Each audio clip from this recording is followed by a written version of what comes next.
Hey, what's going on? I'm Earl, and welcome to Earl's Sober Lens. Today, we're going to answer a question that one of my subscribers gave to me. But before we do that, I am going to do this video just unedited, like a hero's take. I wanted to make sure this one comes across real and authentic. So it's going to be a little raw, but let's do that. So the question came to me. Oh, now I do have a little bit of notes, but that's just basically to read the question and maybe keep on track with a couple bullet points so I'm not going off on a tangent anywhere. So that being said, the question for this video, it came to me from a friend of mine named Brandon, and he has a channel called Gen X POV. And his question is what was the reason / moment that made you say enough and go sober? Now, that's a good question, of course, and it's a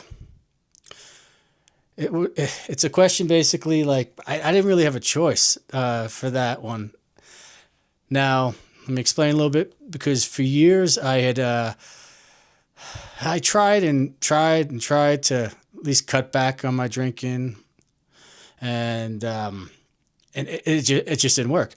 I did a lot of those where I would I might have too much fun during the weekend, and then I'd wake up one day on the weekend or the weekday, and I'm not going to drink today, and eventually that thought would just creep in my mind, the obsession of just wanting to drink that was just a battle that I kept losing. It was pretty exhausting, right? So, I really meant not to have like a drink certain days, but the brain would just keep talking me into it. Give me a good reason, just a reason to do it. And then once I'd had that first drink, usually I couldn't shut it off.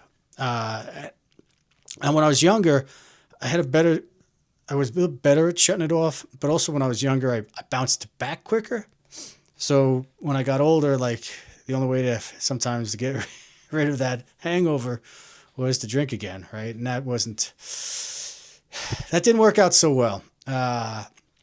So at the end, it was just a constant battle of not really wanting to drink, but not being able to not drink. And it was just a battle, a vicious cycle, and it was exhausting. So basically, what it came down to is at the very end, I ended up in the hospital.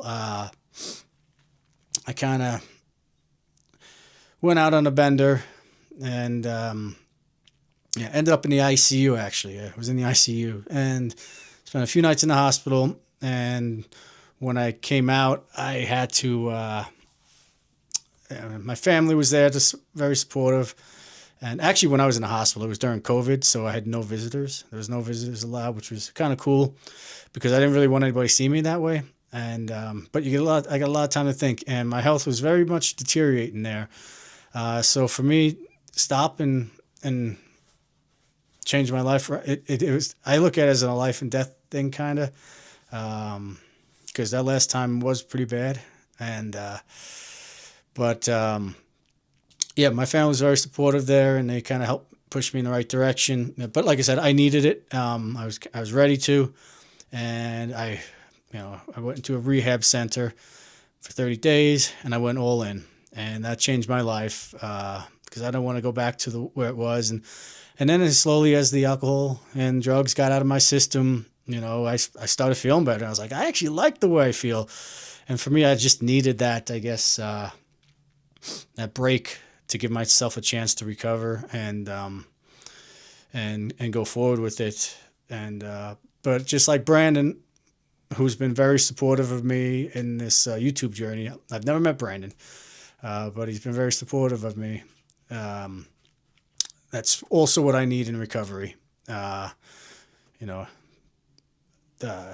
Finding somebody like me that understands why I am the way I am. So that's where I'm sharing. That's basically what it was for me. I couldn't live the way I was going anymore. And I kind of had to hit that rock bottom, and everyone's a little bit different. For me, that's what it had to be. And I wish I'd gotten it sooner, but It's just the way it is. Now, um, yeah, so this is Earl's Sober Lens right now, and I like to focus now on the positive things. I remember those last few days very vividly, right? And it reminds me of where I don't want to be anymore. And but going forward, like just gotta keep on the sober track and keep showing you guys what it's like to live the sober life and showing the beauty of it.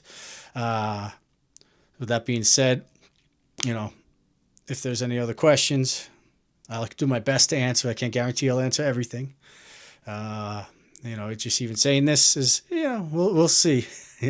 Cool part is if it's, we'll see. It's being a bit vulnerable there, sharing what I just shared there, and we'll see where it goes. But like I said, that's what it took. So thank you for the question, man. That being said, I think I'm going to cut this off because at least with the new camera now that I got, I can see how long I've been recording for. I used to just do it with my phone, and I couldn't see it. So this is a little longer than I expected it to be. I guess I kind of rambled on a little longer, but for anyone struggling, there is a way out for this, and you can recover or get better. At least try to. It's just it just takes some work, that's for sure. So I hope that answer is satisfactory. If you like this, I'm going to say it again for a second time in a video. Please subscribe, follow along, and see the journey I'm on here through these sober lens. All right. I'll talk to you next time. Peace.